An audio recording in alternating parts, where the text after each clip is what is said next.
Guys ನಾನಿವತ್ತು ಮಂತ್ರಾಲಯ ಹೋಗ್ತಾ ಇದ್ದೀನಿ.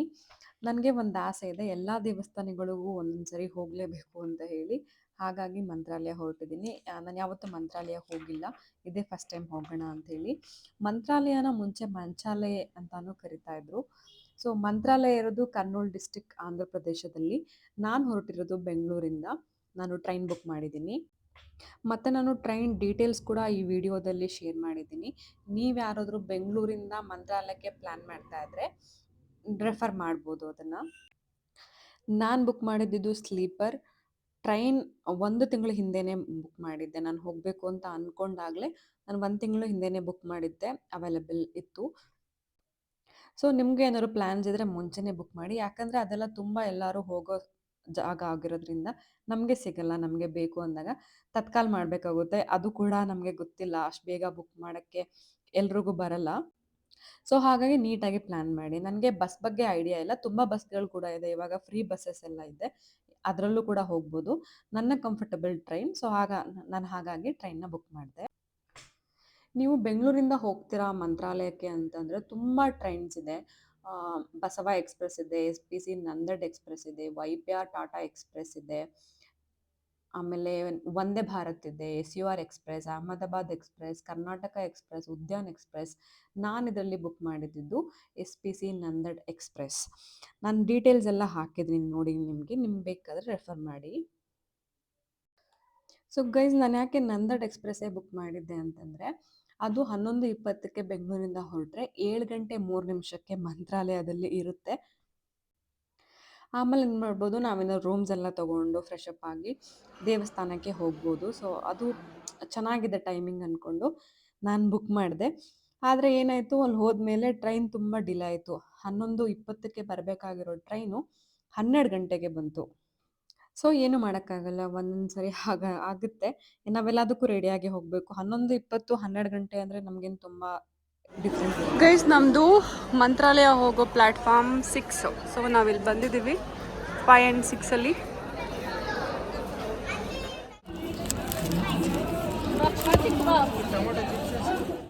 ಇದು ಗಾರ್ಡನ್ ಸಿಟಿ. ಸಖತ್ತಾಗಿದೆ ಅಲ್ಲ. ನಮ್ಮ ಟ್ರೈನ್ ಚೇಂಜ್ ಆಯಿತು ಫ್ರೆಂಡ್ಸ್. 6ಇಂದ ಪ್ಲ್ಯಾಟ್ಫಾರ್ಮ್ 8ಗೆ ಬಂದಿದ್ದೀವಿ ಇವಾಗ. ಗೈಸ್, ಇನ್ನೊಂದೇನೆಂದರೆ, ನಾವು ಟ್ರೈನಲ್ಲಿ ಓಡಾಡೋರು ತುಂಬ ಹುಷಾರಾಗಿರಬೇಕು. ಯಾಕೆಂದರೆ ಮುಂಚೆ ನಮಗೆ ಪ್ಲ್ಯಾಟ್ಫಾರ್ಮ್ ನಂಬರ್ 6 ಅಂತ ಆಗಿದ್ದು, ಸ್ವಲ್ಪ ಹೊತ್ತಾದಮೇಲೆ ಅದು ಪ್ಲ್ಯಾಟ್ಫಾರ್ಮ್ ನಂಬರ್ 8 ಅಂತ ಆಯಿತು. ಸೊ ನೀವು ಎಲ್ಲಾದರೂ ತಿಳ್ಕೊಂಡಿರಬೇಕು, ಡಿಸ್ಪ್ಲೇ ಆಗ್ತಾ ಇರುತ್ತೆ, ಅದನ್ನು ನೋಡ್ತಾ ಇರಬೇಕು, ಅಲ್ಲಿ ವಾಯ್ಸ್ ಬರ್ತಾ ಇರುತ್ತೆ, ಅದನ್ನು ಕೇಳಿಸ್ಕೊತಾ ಇರಬೇಕು. ಸೊ ನೋಡಿ, ಇದೇನು ಟ್ರೈನ್ ನೋಡ್ತಿದ್ದೀರೋ ಇದೇ ನಮ್ಮ ಮಂತ್ರಾಲಯ ಟ್ರೈನು. 12 ಗಂಟೆಗೆ ಬಂತು ನಮ್ಮ ಟ್ರೈನ್ ಇದು. ಗೈಸ್, ಇದು ಮಂತ್ರಾಲಯದ ಸ್ಟೇಷನ್.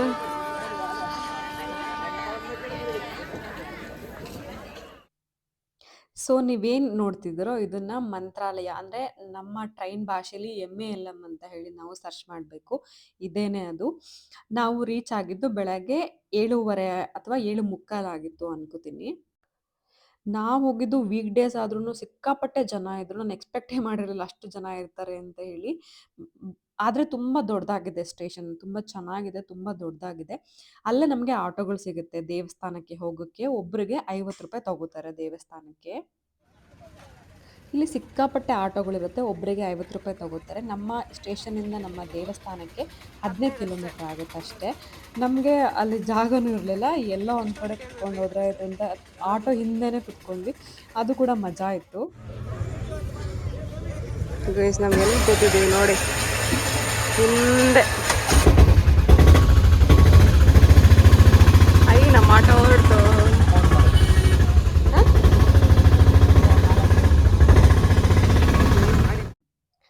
ನಾವೇನು ಈ ಆಟೋದಲ್ಲಿ ಹೋಗ್ತೀವೋ ನಮ್ಮನ್ನು ಈ ಆಟೋದವರು ದೇವಸ್ಥಾನಕ್ಕೆ ಒಂದು 500 ಮೀಟ್ರ್ ಹಿಂದೆನೇ ನಮಗೆ ಬಿಡ್ತಾರೆ.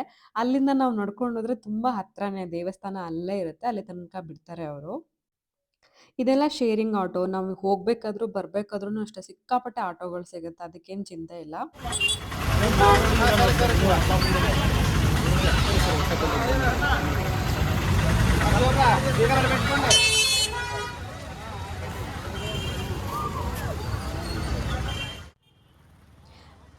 ನೋಡಿ ನಾವು ಮಂತ್ರಾಲಯ ಬಂದ್ಬಿಟ್ವಿ. ರಾತ್ರಿ ಹತ್ತಿದ್ರೆ ಬೆಳಗ್ಗೆ ಅಷ್ಟರಲ್ಲಿ ಮಂತ್ರಾಲಯ ಇದ್ಬಿಡ್ತೀವಿ ನಾವು ಟ್ರೈನಲ್ಲಿ ಬಂದರೆ. ನೋಡಿ ಎಲ್ಲ ಕಡೆ ರಾಯರೇ ಇದ್ದಾರೆ. ನಿಮಗೆ ರಾಘವೇಂದ್ರ ಸ್ವಾಮಿಗಳು ಇಲ್ಲೇ ಕಾಣಿಸ್ತಾ ಇದ್ದಾರೆ. ದೇವಸ್ಥಾನಕ್ಕೆ ಹೋಗ್ಬೇಕಂತ ಏನಿಲ್ಲ. ನಾವು ಮಂತ್ರಾಲಯಕ್ಕೆ ಹೋದಾಗ ಬೇರೆ ಎಲ್ಲೋ ಉಳ್ಕೋಬೇಕು, ಪ್ರೈವೇಟ್ ಹೋಟೆಲ್ ತಗೋಬೇಕು ಅಂತ ಏನಿಲ್ಲ. ಮಂತ್ರಾಲಯದ ದೇವಸ್ಥಾನದ ಕಡೆಯಿಂದ ನಮಗೆ ರೂಮ್ಗಳು ಸಿಗುತ್ತೆ. ಅದಕ್ಕೆ ನಾವು www.srsmatha.com ಅಂತ ಹೇಳಿ ಅವ್ರದ್ದೇ ವೆಬ್ಸೈಟ್ ಇದೆ, ಅದರಲ್ಲಿ ರೂಮ್ನ ಬುಕ್ ಮಾಡಬೇಕು. ರೂಮ್ಗಳು 250 ರೂಪಾಯಿಂದ 1200 ರೂಪಾಯಿ ಒಳಗಡೆ ತುಂಬ ಚೆನ್ನಾಗಿರೋ ರೂಮ್ಸ್ ನಮಗೆ ಸಿಗುತ್ತೆ. ಆದರೆ ನನಗದು ಗೊತ್ತಿರಲಿಲ್ಲ. ನನಗೆ ಗೊತ್ತಾಗೋ ಹೊತ್ತಿಗೆ ರೂಮ್ಗಳು ನನಗೆ ಸಿಗಲಿಲ್ಲ. ಅಂದರೆ ನಾನು ವೆಬ್ಸೈಟಲ್ಲಿ ಚೆಕ್ ಮಾಡಿದೆ, ಎಲ್ಲಾನು ಬುಕ್ ಆಗಿಬಿಟ್ಟಿತ್ತು. ನಾನು ಹೋಗೋ ಡೇಟ್ಸ್‌ಗೆ ಇರಲಿಲ್ಲ. ಇನ್ನು ಲೇಟಾಗಿ ಡೇಟ್ಸ್ ಇತ್ತು. ಸೊ, ಹಾಗಾಗಿ ನಾವು ಏನೂ ಬುಕ್ ಮಾಡಲಿಲ್ಲ. ಇನ್ನೇನು ಅಲ್ಲಿ ಹೋಗಿ ಫ್ರೆಶ್ ಅಪ್ ಆಗಬೇಕು ಮತ್ತು ದೇವಸ್ಥಾನಕ್ಕೆ ಹೋಗಬೇಕು ಅಂತ ಹೇಳಿ ನಾವು ಹೋಟೆಲ್ಸಲ್ಲಿ ರೂಮ್ ನೋಡೋಣ ಅಂತ ಇದ್ವಿ. ಅಲ್ಲಿ ಏನಂತಂದರೆ ಒಂದು ಇಷ್ಟ ಆಗಿಲ್ಲ ನನಗೆ ಅಂದರೆ ತುಂಬ ಇರಿಟೇಟ್ ಮಾಡ್ತಾರೆ ಅಲ್ಲಿನ ಲೋಕಲ್ ಜನಗಳು. ರೂಮ್ಸ್‌ನ ನೋಡೋ ತನಕ ಬಿಡಲ್ಲ, ಅಲ್ಲಿಗೆ ಹೋಗಲೇಬೇಕು. ಸೊ, ಹಾಗಾಗಿ ಎಲ್ಲರೂ ಕರೀತಾ ಇದ್ರು. ನಾವು ಹಾಗಾಗಿ ಯಾವುದಾದ್ರೂ ನಮಗೆ ಕಂಫರ್ಟಬಲ್ ಆಗೋದು ನಮ್ಮ ರೇಟ್‌ಗೆ, ಕಡಿಮೆ ರೇಟಿಗೆ ಚೆನ್ನಾಗಿರೋದು ಸಿಗುತ್ತಾ ಅನ್ನೋ ಥರ ನೋಡ್ಕೊಂಡು ನಾವು ಹೋಗ್ತಾ ಇದ್ವಿ. ಸೊ, ನಾವೆಲ್ಲಾನು ನೋಡಿ ಒಂದು ರೂಮ್ ನಮಗೆ ಸಿಕ್ತು. ಅಂದರೆ ಒಂದು ಹೋಟೆಲಲ್ಲಿ ಒಂದು ಇಷ್ಟ ಆಯಿತು ನಮಗೆ. ಅದಕ್ಕೆ ₹1000 ಆಯಿತು. 800 ರೂಪಾಯಿ ಏನೋ ನಾವು ಸ್ವಲ್ಪ ಬಾರ್ಗೇನ್ ಮಾಡಿ ಕಡಿಮೆ ಮಾಡಿಸಿ ನಾವು ಫೈನಲಿ ಫಿಕ್ಸ್ ಮಾಡಿದ್ವಿ ಆ ರೂಮ್ನ. ಆ್ಯಕ್ಚುಲಿ ಇದರಲ್ಲಿ ಎರಡಿದೆ, ಜಯತೀರ್ಥ ಮಂದಿರ, ವಿಜಯೇಂದ್ರ ಮಂದಿರ.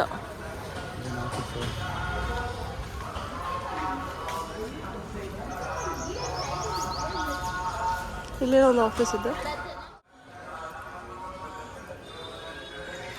ಇನ್ನೂ ಏನೋ ಕನ್ಸ್ಟ್ರಕ್ಷನ್ ನಡೀತಾನೇ ಇದೆ.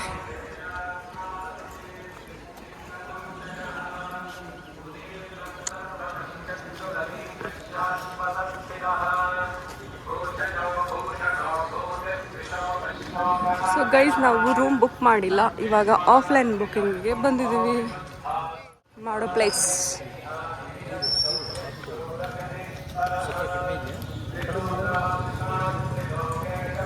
ಬೃಂದಾವನ.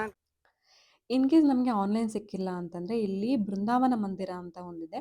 ಅದರಲ್ಲಿ ಆಫ್ಲೈನ್ ಕೂಡ ಬುಕ್ ಅಂದರೆ ಅಲ್ಲೇ ಹೋಗಿ ತೊಗೋಬೋದು. ನಾವು ಹೋಗೋ ಹೊತ್ತಿಗೆ ಅದು ಕೂಡ ಖಾಲಿ ಆಗಿಬಿಟ್ಟಿತ್ತು. ಹಾಗಾಗಿ ನಾವು ವಾಪಸ್ ಬಂದ್ವಿ ಅಲ್ಲಿಂದ. ಇನ್ನೇನು ಹೋಟೆಲಲ್ಲೇ ತೊಗೋಬೇಕು ಅಂತ ಅಂದ್ಕೊಂಡು ಹೋಟೆಲ್ಲೇ ರೂಮ್ ತೊಗೊಂಡು ರೆಡಿಯಾಗಿ ನಾವು ದೇವಸ್ಥಾನಕ್ಕೆ ಹೊರಟ್ವಿ. ನಾವೇನು ರೂಮ್ ತೊಗೊಂಡಿದ್ವೋ ಅಲ್ಲಿಂದ 2 ನಿಮಿಷದಲ್ಲೇ ದೇವಸ್ಥಾನ ಇತ್ತು.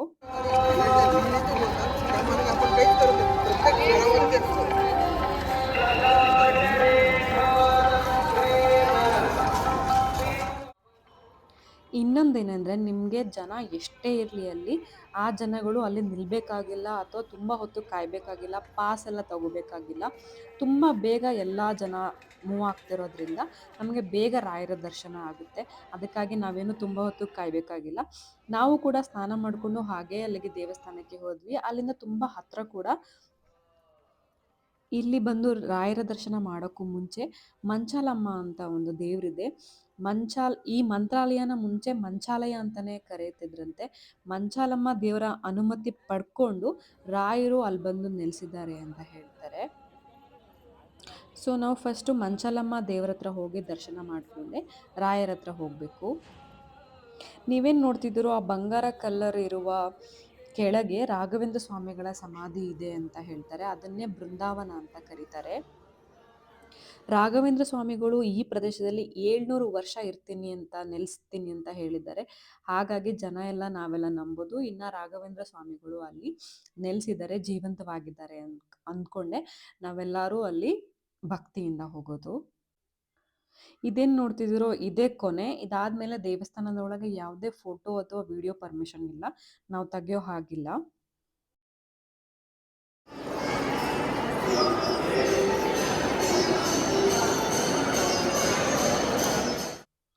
ಇಲ್ಲಿ ಗಂಡ್ಮಕ್ಳು ಹೋದಾಗ ಶರ್ಟ್ ಮತ್ತು ಬನಿಯನ್ನ ತೆಗೆದ್ಬಿಟ್ಟು ಹೋಗಬೇಕು. ಹೆಣ್ಮಕ್ಳು ಸೀರೆ ಅಥವಾ ಚೂಡಿದಾರನ್ನ ಹಾಕೊಂಡು ಹೋಗಬೇಕು. ಒಟ್ಟಿನಲ್ಲಿ ನಾವು ಟ್ರೆಡಿಷ್ನಲ್ ವೇರಲ್ಲೇ ದೇವಸ್ಥಾನಗಳಿಗೆ ಹೋಗಬೇಕು. ಈ ದೇವಸ್ಥಾನದ ಹತ್ತಿರನೇ ತುಂಗಭದ್ರಾ ನದಿ ಇದೆ. ಕೆಲವರು ತುಂಗಭದ್ರಾ ನದಿಯಲ್ಲೇ ಸ್ನಾನ ಮಾಡಿ ಅಲ್ಲೇ ರೆಡಿಯಾಗಿ ದೇವಸ್ಥಾನಗಳಿಗೂ ಕೂಡ ಬರ್ತಾರೆ. ಈ ದೇವಸ್ಥಾನ ದರ್ಶನ ಆದಮೇಲೆ ಅಲ್ಲೇ ಒಂದು ಮ್ಯೂಸಿಯಂ ಕೂಡ ಇದೆ, ಅದನ್ನು ಕೂಡ ನೋಡ್ಬೋದು. ಗೈಸ್, ನಾವಿವಾಗ ರಾಘವೇಂದ್ರ ಸ್ವಾಮಿ ದೇವಸ್ಥಾನದಲ್ಲಿದ್ದೀವಿ. ನೋಡಿ ವೀಕ್ ಡೇಸ್ ಬಂದ್ರೂ ಎಷ್ಟೊಂದು ಜನ ಇದ್ದಾರೆ, ಸಿಕ್ಕಾಪಟ್ಟೆ ಜನ ಇದ್ದಾರೆ ಆ್ಯಕ್ಚುಲಿ. ನಾನು ಫಸ್ಟ್ ಟೈಮ್ ಬಂದಿರೋದು, ಸೊ ಫುಲ್ ಖುಷಿ ಆಗ್ತಾ ಇದೆ ನನಗೆ. ನೀವೇನು ನೋಡ್ತಿದ್ದೀರೋ ಇದೇ ಮ್ಯೂಸಿಯಂ. ಇದರಲ್ಲಿ ರಾಘವೇಂದ್ರ ಸ್ವಾಮಿಗಳ ಕಥೆನ ಅವರು ನೀಟಾಗಿ ಹೇಳಿದ್ದಾರೆ. ಸ್ವಲ್ಪ ದುಡ್ಡಿದೆ, ಅದಕ್ಕೆ ದುಡ್ಡು ಕೊಟ್ಬಿಟ್ಟು ಒಳಗೆ ಹೋಗಿ ಅದನ್ನೆಲ್ಲ ಓದ್ಬೋದು ನಾವು. ಇಷ್ಟ ಆದಮೇಲೆ ದೇವರ ದರ್ಶನ ಮುಗ್ಬಿಡ್ತು. ಅಂದರೆ ತುಂಬ ಬೇಗ ಬೇಗ ಜನ ಎಲ್ಲ ಹೋಗೋದ್ರಿಂದ ನಮಗೆ ಬೇಗ ಬೇಗ ರಾಯರ ದರ್ಶನ ಆಗುತ್ತೆ. ನೋಡಿ, ಬೇಗ ದೇವರ ದರ್ಶನ ಮುಗ್ದೋಯ್ತು. ಅಲ್ಲೇ ಅನ್ನ ಸಂತರ್ಪಣೆ ಕೂಡ ಇದೆ. 11 ಗಂಟೆಯಿಂದ 2 ಗಂಟೆ, 7:30ಯಿಂದ 9 ಗಂಟೆ ತನಕ ಅಲ್ಲೇ ಊಟ ಮುಗಿಸ್ಕೋಬೋದು ನಾವು. ಗೈಸ್ ಇವಾಗ ಟೀ ಟೈಮ್ ಮಂತ್ರಾಲಯದಲ್ಲಿ. ಸೊ ನಾವಿವಾಗ ಟೀ ಕುಡಿಯೋಕ್ಕೆ ಬಂದಿದ್ದೀವಿ.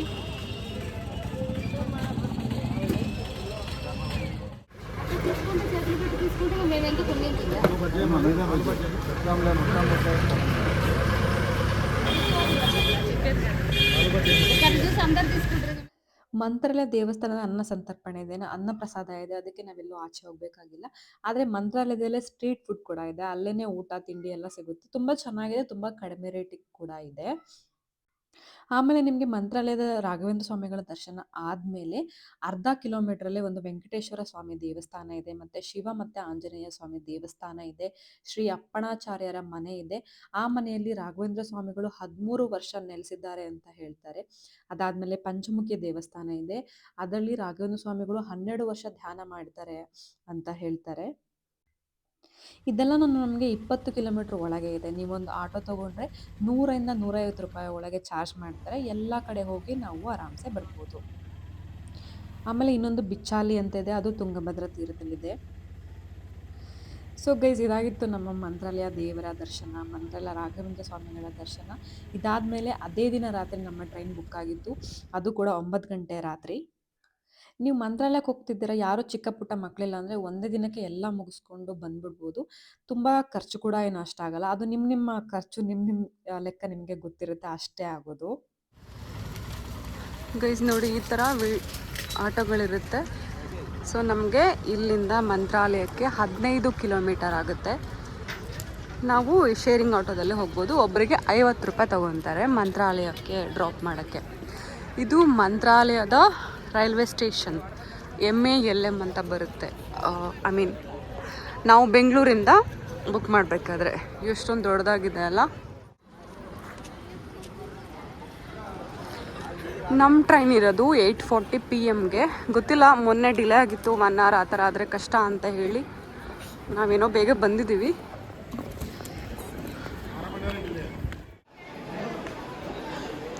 ಸೊ ಗೈಸ್ ನೋಡಿದ್ರಿ ಅಲ್ಲ, ಇದೇನೆ ನಾವು ಮಂತ್ರಾಲಯಕ್ಕೆ ಹೋಗೋ ರೈಲ್ವೆ ಸ್ಟೇಷನ್. ಇಲ್ಲಿಂದ 15 ಕಿಲೋಮೀಟ್ರ್ ಹೋದರೆ ನಮಗೆ ಮಂತ್ರಾಲಯ ಸಿಗುತ್ತೆ. ತುಂಬ ಆಟೋಗಳು ಎಲ್ಲ ಸಿಗುತ್ತೆ. ಈ ರೈಲ್ವೆ ಸ್ಟೇಷನ್ ಇನ್ನು ಕನ್ಸ್ಟ್ರಕ್ಷನ್ ನಡೀತಾ ಇದೆ, ಏನೇನೋ ಮಾಡ್ತಾ ಇದ್ದಾರೆ ಇನ್ನು. ಬಟ್ ಸಿಕ್ಕಾಪಟ್ಟೆ ಜನ ಇದ್ದಾರೆ. ಏನೆಂದರೆ ಸ್ಲೀಪರ್ ಕೂಡ ಜನರಲ್ ಥರ ಫೀಲ್ ಆಗುತ್ತೆ, ಅಷ್ಟು ಜನ ಬರ್ತಾರೆ, ಮಲ್ಗೆಲ್ಲ ಮಾತಾಡ್ಕೊಂಡೇ ಇರ್ತಾರೆ ರಾತ್ರಿ ಎಲ್ಲ. ಅದೊಂದು ಸ್ವಲ್ಪ ಬೇಜಾರಿದೆ. ಅಷ್ಟು ಬಿಟ್ಟರೆ ಎಲ್ಲ ಓಕೆ, ಚೆನ್ನಾಗಿದೆ. ಸೊ ನಮ್ಮ ಟ್ರೈನು 8:40ಕ್ಕೆ ಇಲ್ಲಿಂದ ಹೊರಡುತ್ತೆ. 6 ಗಂಟೆಗೆ ಬೆಳಗ್ಗೆ ಬೆಂಗಳೂರು. ಅದೊಂಥರ ಚೆನ್ನಾಗಿದೆ. 6 ಗಂಟೆಗೆ ಹೋದರೆ ನೆಕ್ಸ್ಟ್ ನಾವು ನಮ್ಮ ಕೆಲಸಗಳಿಗೆ ಹೋಗ್ಬೋದು. ನಾವು ಮಂತ್ರಾಲಯಕ್ಕೆ ಹೋಗಬೇಕು ಅಂತಂದರೆ ಒಂದೇ ದಿನದಲ್ಲಿ ಹೋಗ್ಬಿಡ್ಬೋದು. ಹಿಂದಿನ ದಿನ ರಾತ್ರಿ ಹೋದರೆ ಆ ದಿನ ಬೆಳಗ್ಗೆ ಅಲ್ಲಿರ್ತೀವಿ. ಆ ದಿನ ಕಂಪ್ಲೀಟಾಗಿ ಮಂತ್ರಾಲಯ ಮತ್ತು ಅಲ್ಲಿನ ಸುತ್ತಮುತ್ತ ಪ್ರದೇಶಗಳಿಗೆ ಹೋಗಿ ಅದೇ ದಿನ ರಾತ್ರಿ ನಾವು ವಾಪಸ್ ಬರ್ಬೋದು. ಆಮೇಲೆ ನೀವು ಆಂಧ್ರ ಪ್ರದೇಶದಲ್ಲಿರೋದು, ಕನ್ನಡ ಬರಲ್ಲ, ತೆಲುಗು ಮಾತಾಡಬೇಕು ಅಂತ ಏನೂ ಇಲ್ಲ. ಎಲ್ಲರೂ ಅಲ್ಲಿ ಕನ್ನಡ ಮಾತಾಡ್ತಾರೆ, ತುಂಬ ಚೆನ್ನಾಗಿ ಕನ್ನಡ ಮಾತಾಡ್ತಾರೆ. ನಿಮಗೆ ಕನ್ನಡದಲ್ಲೇ ಎಲ್ಲನೂ ಮಾತಾಡಿಸ್ತಾರೆ. ಸೊ ಹಾಗಾಗಿ ಏನೂ ತೊಂದರೆ ಇಲ್ಲ. ನೀವು ಕನ್ನಡದವರಾಗಿದ್ದರೆ ಆರಾಮ್ಸೆ ಹೋಗಿ ಬರ್ಬೋದು. ಸೊ ಗೈಸ್, ಹೀಗಿತ್ತು ನನ್ನ ಮಂತ್ರಾಲಯದ ಟ್ರಿಪ್. ಈಗ ಬರ್ತಿರೋದೆ ನನ್ನ ಟ್ರೈನು, ನೆಕ್ಸ್ಟು ಇದೇ ನನ್ನ ಟ್ರೈನು. ಸೊ ನಾವು ಬೆಂಗಳೂರು ಹೊರಟ್ವಿ. ಇಲ್ಲಿಂದ ಒಂದೇ ದಿನಕ್ಕೆ ಮಂತ್ರಾಲಯ ಮುಗಿಸ್ಕೊಂಡು. ಹೇಗಿತ್ತು ನನ್ನ ವಿಡಿಯೋ ಅಂತ ಕಮೆಂಟ್ ಮಾಡಿ. ನಿಮ್ಗೆ ಏನಾದರೂ ಮತ್ತೆ ಇನ್ಫಾರ್ಮೇಷನ್ ಬೇಕಿದ್ರೆ ಕಮೆಂಟ್ ಮಾಡಿ, ನಾನು ನಿಮಗೆ ಹೆಲ್ಪ್ ಮಾಡ್ತೀನಿ ಮಂತ್ರಾಲಯ ಹೋಗೋಕ್ಕೆ, ಬೆಂಗಳೂರಿಂದ ಹೋಗೋರು ಇದ್ದರೆ. ಸೊ ಗೈಸ್, ನಮ್ಮದು 8:40ಕ್ಕೆ ಬರೋ ಟ್ರೈನ್ 9:45ಗೆ ಬಂತು, ಸ್ವಲ್ಪ ಡಿಲೇ ಆಯಿತು. ಅದಾದಮೇಲೆ ನಾವು 6 ಗಂಟೆಗೆ ಬೆಳಗ್ಗೆಗೆ ಬೆಂಗಳೂರಿಗೆ ಬಂದ್ವಿ. ಇದೇನು ನೋಡ್ತಿದ್ದೀರೋ ಇದು ಬೆಂಗಳೂರು ಸ್ಟೇಷನ್. ಇದಾದಮೇಲೆ ನೀವು ಹೋಗಿ ಮಲ್ಕೋಬೋದು, ಇಲ್ಲಾಂದರೆ ನಿಮ್ಮ ಕೆಲಸಗಳಿಗೆ ಹೋಗ್ಬೋದು. ಸೊ ಗೈಸ್ ಇದಾಗಿತ್ತು ನನ್ನ ಮಂತ್ರಾಲಯದ ಒಂದು ದಿನದ ಪ್ರವಾಸ. ಹೇಗಿತ್ತು ಅಂತ ಕಮೆಂಟ್ ಮಾಡಿ. ನಿಮ್ಗೂ ಏನಾದ್ರು ಹೆಲ್ಪ್ ಬೇಕಿದ್ರೆ ನನಗೆ ಕಮೆಂಟ್ ಮಾಡಿ. ನಿಮ್ಗೇನಾದ್ರು ಡೀಟೇಲ್ಸ್ ಬೇಕು ಬೆಂಗಳೂರಿಂದ ಹೋಗೋರಿದ್ರೆ ನಾನು ಸಹಾಯ ಮಾಡ್ತೀನಿ. Thanks for watching guys. Love you all. ಹೀಗೆ ಸಬ್ಸ್ಕ್ರೈಬ್ ಮಾಡಿ, ಸಪೋರ್ಟ್ ಮಾಡಿ. Thank you all. Have a nice day. Bye.